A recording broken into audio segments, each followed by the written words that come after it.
In talking with atheists, I always get into conversations with them that go something like this. They'll say, God's not real. And I'll say, prove it. And they can't. Or they'll say something like, God's a fairy in the sky. Why do you worship a fairy in the sky? I'll say, prove it. And I just say two words, prove it. And they can't. And so they say something like, well, you can't prove a negative, but you can prove a positive. Therefore, since you can prove a positive, go ahead, prove your God. And they try to shift the burden of proof from their inability to back their claims up and to shift it over to you to try to make you prove God. But there are multiple problems with this. First, they're just trying to shift the burden of proof, which ironically, they accuse us of doing. And second, you can prove a negative, which we're going to talk about in this video right after this.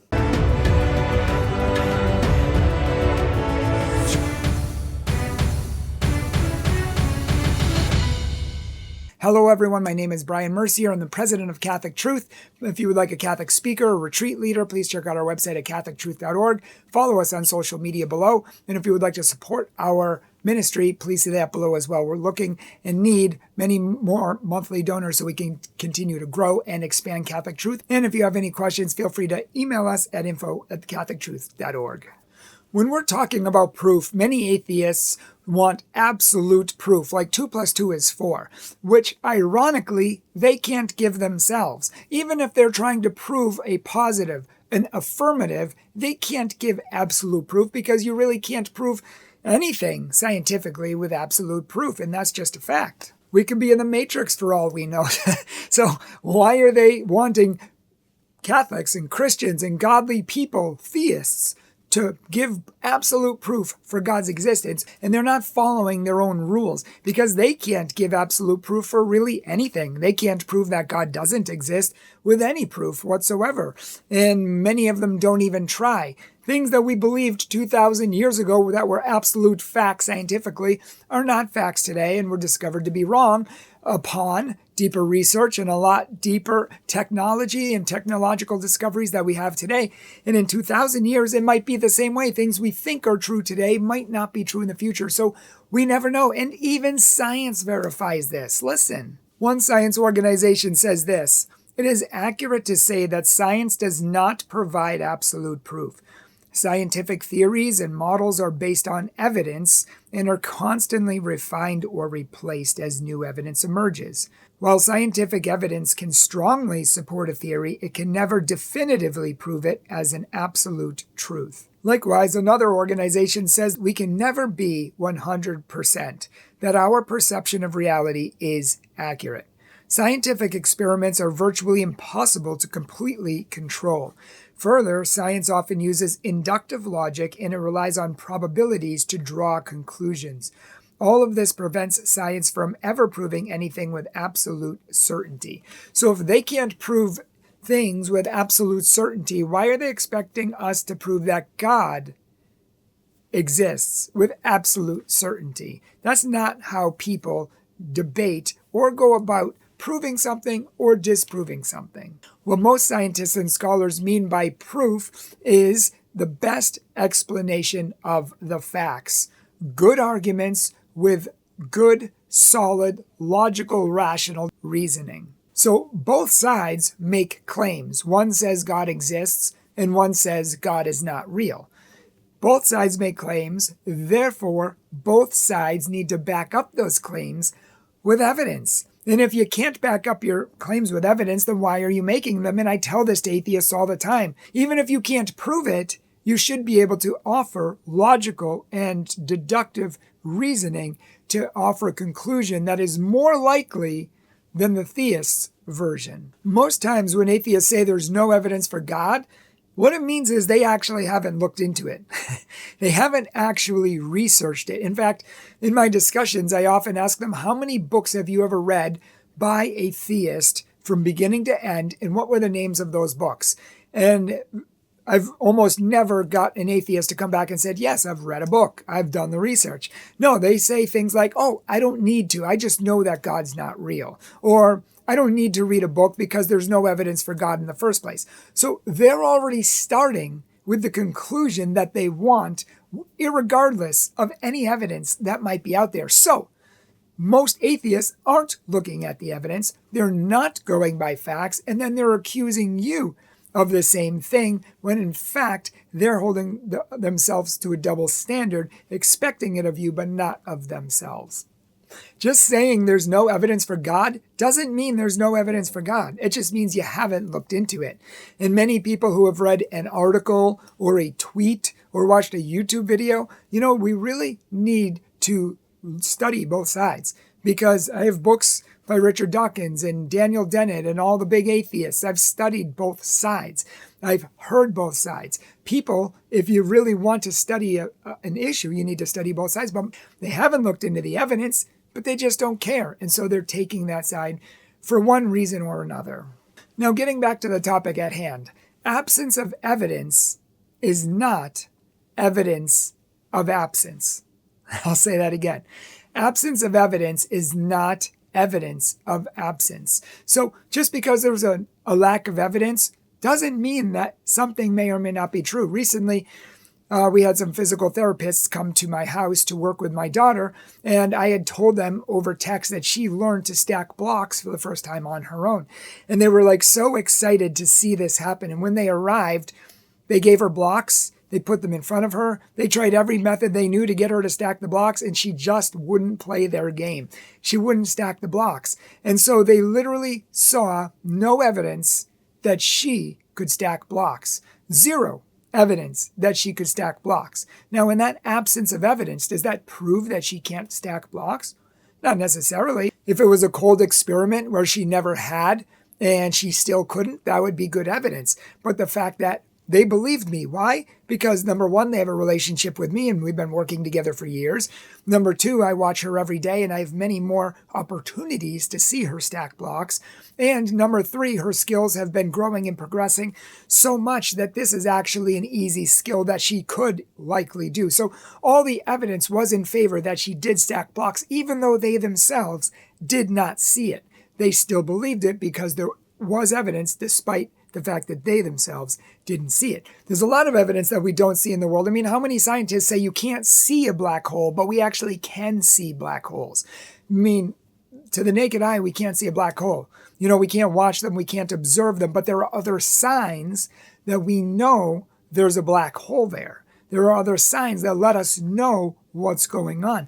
And it's the same thing with God. We might not see God, but there are other signs to let us know that he exists. So absence of evidence is not always evidence of absence. If you scour your house for ants to make sure there's no ants in your house, and you look through your whole house and you don't find any ants, there's a good chance that there's no ants in your house, but you don't know that for sure because you could have missed one.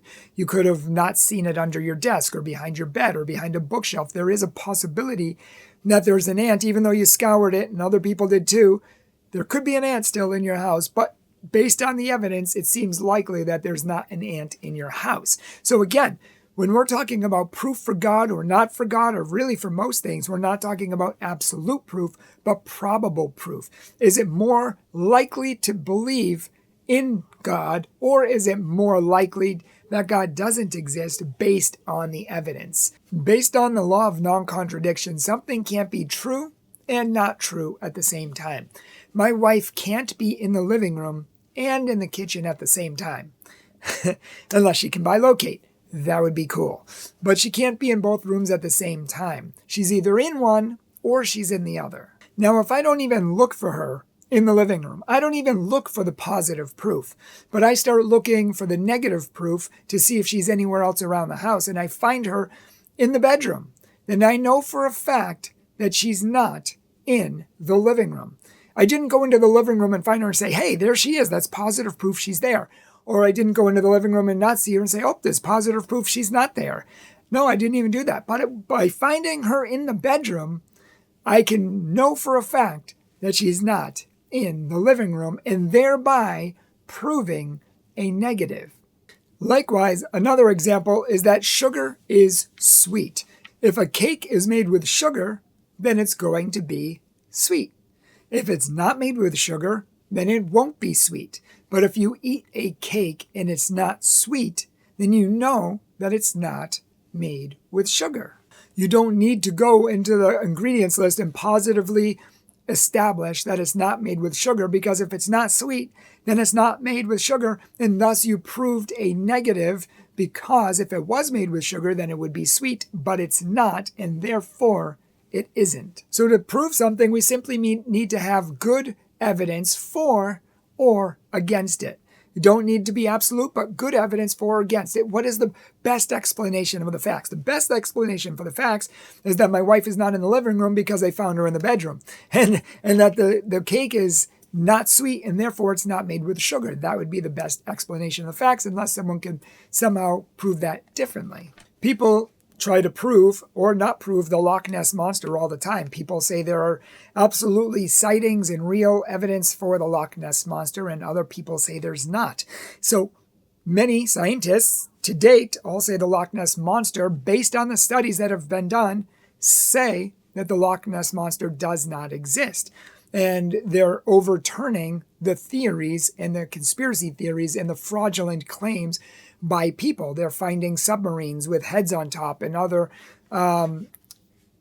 fakeries that people have done. And they're even sending down into the water, like drones that can have sonar down to like 457 meters. So down to the bottom of Lake Loch Ness, it's easy for these sonars to pick up anything. In fact, they use these to find sunken ships and things that have been long lost. And they found no sign of any huge creature, although they've found signs of other creatures. And they've actually found signs of fakery and photos being doctored and other things like that. So all the evidence shows that the Loch Ness Monster is not true.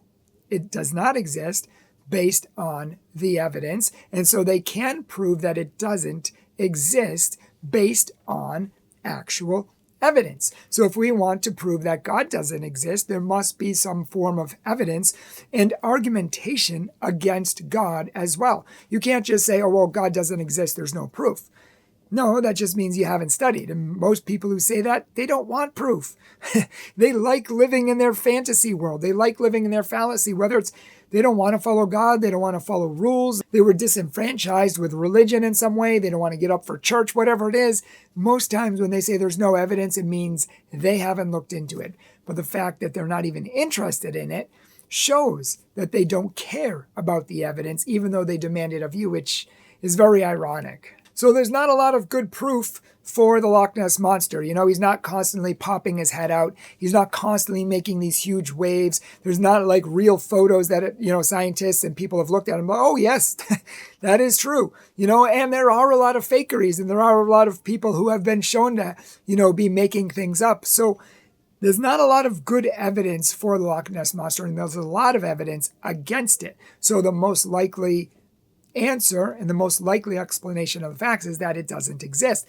Contrast this with God, where there's a lot of evidence. There's been countless books and volumes written of all the evidence of God, deductive reasoning, logical and rational proof that has been set out, and very few people have taken the time to effectively debunk it. For example, Thomas Aquinas wrote the Summa, his 5 proofs of the existence of God.